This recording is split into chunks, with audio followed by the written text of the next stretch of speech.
palusot pero kulong. Fake news pa more pero kulong. Ayan. Kulek Soliman ang malupit sa katotohanan sa bunyog pagkakaisa. Yan po, kalaboso po ang inabot ni Jeffrey K. Eric Celis at ni Lorraine Badoy dyan sa House of Representatives. Eh, alam nyo mga kabunyog, mga kababayan, nag-init ang bungo na mga congressman dito kay K. Eric at dito kay Lorraine Badoy. Dahil sa kanilang mga pagsisinungaling at mga kahambugan. Ayan. Na-contempt po sila at malamang ay makulong sila. Nakakulong na nga. Ang alam natin, 1 buwang kulong po yan sa House of Representatives. Bakit po sila kinontempt? Umpisa natin dito kay Badoy. Eh, paano po yung nagsisinungaling pa? Nagsinungaling po. Tinanong po siya ng mga congressman tungkol po dyan sa pagdinig po ng House Committee on Legislative Franchise. Dahil iniimbestigahan iyang SMNI ni Pastoran Kibuloy na may-ari ng universe at ng mga may-ari ng mga may tililing na kaluluwa. So iniimbestigahan niyang SMNI at humarap nga dyan si Badoy. Eh akalain nyo magsinungaling? Ang tinanong sa kanya kung siya ba'y empleyado ng SMNI o hindi, siya ba'y black timer, siya ba'y kumukuha lamang ng oras dyan para magprograma, siya ba'y empleyado. Eh, iba po ang kanyang sagot, iba naman yung sagot nung kanyang yung legal advisor nila or legal counsel po ng SMNI. So, na bad trip po si Congressman Abante, eh pinakontempt. At bukod po dyan, yung mga katakot-takot na fake news. Fake news po. At walang katapusang red tagging, no? Pulang-pula na po ang ano yan eh. Ang pagmumukha niya ni Badoy, tsaka itong si K. Eric Celis, no? Sa pagre-red tagging. Si Eric Celis naman po ay kaya kinontempt. Ay dahil naman po sa pagpapakalat din ng fake news. O yan, kasi dinali nila si Martin Romualdez, nagpamarites po sila. Ang marites ay ito daw si Romualdez, gumastos daw ng 1.8 billion travel expenses. Eh ngayon, napikon ng mga congressman, patunayan mo, sinong source mo? Yung pala hindi totoo dahil pinakita yung record, no? Ngayon tayo, wala tayong kinakampihan dyan sa mga congressman na yan, na alam din naman natin talaga marami dyan, mga kurap at mga magnanakaw din, ano? So, liwanagin lang natin.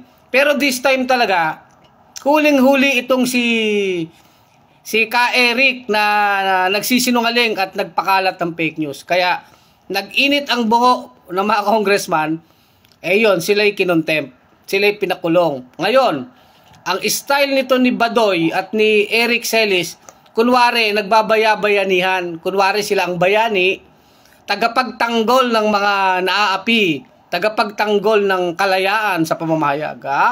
Biglang nag-inarte na ganon. Pero hindi ko magatama congressman, pinakulong po sila. Fake news na, yung isa naman red tagging, pareha sila, nakakulong. So anong reaction natin? Deserve. Deserve, no? Deserve. Matagal na po kasing nag-aasik ng laging ng dalawa na yan eh. Yung sa kanilang programa sa SMNI, yung laban kasama ang buang bayan. Laban kasama ang bayan, yun po yung kanilang programa. Tinatawag nating laban kasama ang buang. Di ba? Ang dami nang nired tag niya nila Badoy at Eric Celis. Lahat ng mga aktivista, Gabriela, pati yung angat buhay ni Leni Robredo, pati judge po. Pati judge, mga estudyante, profesor, nire-red tag nila. Kino-connect nila lahat sa NPA, sa rebelde. Ganyang katindi. Yan dalawa na yan. Na spokesperson pa dati ng NTF, LCAC yan, si Badoy. Ngayon, binangga nila si Martin Romualdez, binalikan sila ngayon. Di ba? Talagang iba rin pag may mga away-away politika. Doon sa Kongreso, Hindi sila naprotektahan ng kanilang pastor na si Kibuloy. Stop. Hindi na ipa-stop ni Kibuloy. Ang pagkakakulong nila, at kahit si Canor, hindi rin wala rin nagawa si Duterte na kanilang amo, di ba? Kasi nagpapanggap itong bayani itong mga si Eric na to at si Badoy. Pero ang totoo, matindi po ang lason na kinakalat nito sa sambayan ng Pilipino. Lahat na lang ng kritiko sa kanila, komunista, NPA. Pero hindi nila nakikita yung katabi niya na mga pastoran, si Kibuloy wanted. Si Duterte naman, iniimbestigahan ng ICC bukod sa mga malalawak na korupsyon. Lagi silang ganun puro NPA komunista. Pero hindi nila nakikita yung totoong kabulukan ng lipunan. Mga magnanakaw na politiko, mga pastor-pastura na wanted na may kaso ng mga rape, human trafficking, nandun mismo sa kanilang istasyon na SMNI, di ba? Ngayon, sabi, mag-hunger strike daw, matindi talaga tong si Badoy-Doy, tsaka tong si Ka-Eric. Bahala kayo sa buhay ninyo. Basta ang sabi lang natin dito, sa Kulek Soliman, ang malupit sa katotohanan, deserve, is deserve. 10 palakpak para kay Ka-Eric.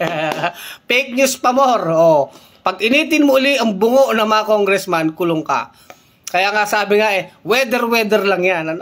Kung may away politika, ang mga Marcos, Duterte, wala naman tayong pake. Ang sinasabi lang natin, okay pa rin yan para matigil na ang sobra-sobrang red tagging, sobra-sobrang pa-fake news, kasinungalingan na mga bulok na ito na anay ng lipunan. Kumbaga, ngayon naman kayo ang nabalikan ng tadhana. Yung mga ginawang panlalait kay De Lima, red tagging, sa mga oposisyon, ayan, bumalik na sa inyo.